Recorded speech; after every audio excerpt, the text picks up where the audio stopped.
క్రీస్తునందు ప్రియమైన దేవుని బిడ్డలారా, శుభవచనం దేవుని ప్రియులందరికీ యేసు క్రీస్తు ప్రభువారి శ్రేష్టమైన శక్తిగల నామమున ఈ ఉదయకాల శుభాలు అందిస్తున్నాం. సియోనులో నుండి యేసయ్య మిమ్మల్ని నిండారుగా దీవించునుగాక.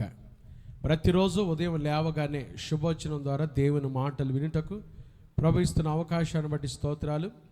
మన శుభవచనం పాస్టర్ ఫిలిప్ విఎన్కే యూట్యూబ్ ఛానల్లో ప్రతిరోజు ఉదయం ప్రత్యక్ష ప్రసారం వస్తుంది. చక్కగా చూడండి, దైవాశీర్వాదాలు పొందండి. ఈరోజు శుభవచనం కొరకు ఇది మీరు చూడటమే కాకుండా ఒక 10 మందికి షేర్ చేయండి.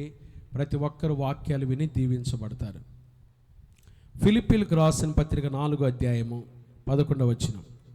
నాకు కొదువ కలిగినందున నేను ఇలాగ చెప్పుటలేదు, నేనే స్థితిలో ఉన్నానో ఆ స్థితిలో సంతృప్తి కలిగి ఉండ నేర్చుకొని ఉన్నాను. దేవుని బిడ్డలు నేర్చుకోవాల్సిన ఒక ప్రాముఖ్యమైన విషయం సంతృప్తి కలిగి ఉండ నేర్చుకోవాలి. దైవజనుడైన పౌలు ఫిలిప్పీ సంఘానికి రాస్తూ ఈ మాట, శ్రేష్టమైన మాట తెలియపరుస్తున్నాడు. నేను ఏ స్థితిలో ఉన్నానో ఆ స్థితిలో సంతృప్తి కలిగి ఉండ నేర్చుకొని ఉన్నాను. దేవుని బిడ్డలారా, ఈరోజు చాలా ప్రాముఖ్యమైన మాట మీకు అందించబోతున్నాను. విశ్వాస జీవితంలో సంతృప్తి నేర్చుకోవాలి. సంతృప్తి కలిగి ఉండటం నేర్చుకొని బ్రతకాలి. మనం ఉందా? సంతృప్తి ఉందా? రోజులో ఎక్కడ చూసినా అసంతృప్తే, ఎవరిని చూసినా అసంతృప్తే, ఎవరి జీవితాలు పలకరించినా అసంతృప్తే. కారణం ఏంటంటే వారికి దేవుని విషయాలు తెలియదు కాబట్టే వారున్న విషయంలో ప్రతిదీ కొరతగా చూస్తారు, సమస్యగా చూస్తారు, అసంతృప్తితో చూస్తున్నారు. పౌలు అంటున్నాడు, నేను ఏ స్థితిలో ఉన్నానో ఆ స్థితిలో సంతృప్తి కలిగి ఉండ నేర్చుకొని ఉన్నాను. విశ్వాసులు, దేవుని బిడ్డలు సంతృప్తిగా జీవించడం నేర్చుకోవాలి. బైబిల్ చెప్తుంది, సంతుష్టి సహితమైన దైవ భక్తి గొప్ప లాభ సాధనమై ఉన్నది. సంతుష్టి సహితమైన దైవభక్తి గొప్ప లాభ సాధనం అండి.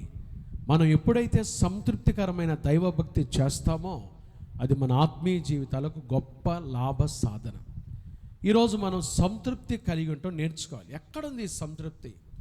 దావీదు జీవితంలో నేను ఏ స్థితిలో ఉన్నానో ఆ స్థితిలో సంతృప్తి. ఒక దావీదే కాదండి, భక్తులు ప్రభువుని తెలుసుకున్నవారు కొరతలున్నా, సమస్యలున్నా, కొదువలున్నా యేసుక్రీస్తును బట్టి సంతృప్తిగా జీవించడం నేర్చుకున్నారు. మనం ఎందుకు నేర్చుకోలేకపోతున్నామంటే మనకి దేవుని వాక్యమును గురించిన స్పష్టత లేదు. వాక్యాన్ని నమ్మవలసినంతగా నమ్మలేకపోతున్నాం.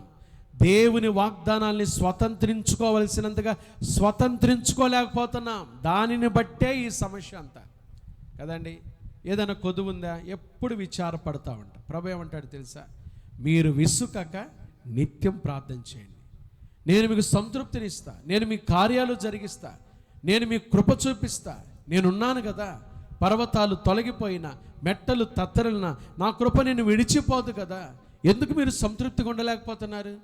మనం ప్రభు వైపు చూస్తే విశ్వాస జీవితంలో ఎప్పుడు సంతృప్తిగా ఉండటం నేర్చుకోండి.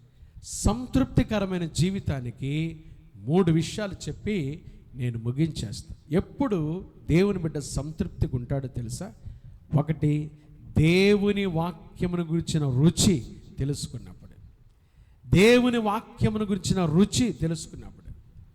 దేవుని వాక్యాన్ని ప్రేమించినప్పుడు, నీ ధర్మశాస్త్రమును ప్రేమించు వారికి ఎంతో నెమ్మది కలదు. వారు ఎంత సంతృప్తిగా ఉంటారో, ఎంత సంతోషంగా ఉంటారో, ఉన్న దాంట్లోనే ఎంతో సంతృప్తి కలిగి నడుచుకుంటారు, సంతృప్తి కలిగి జీవిస్తారు.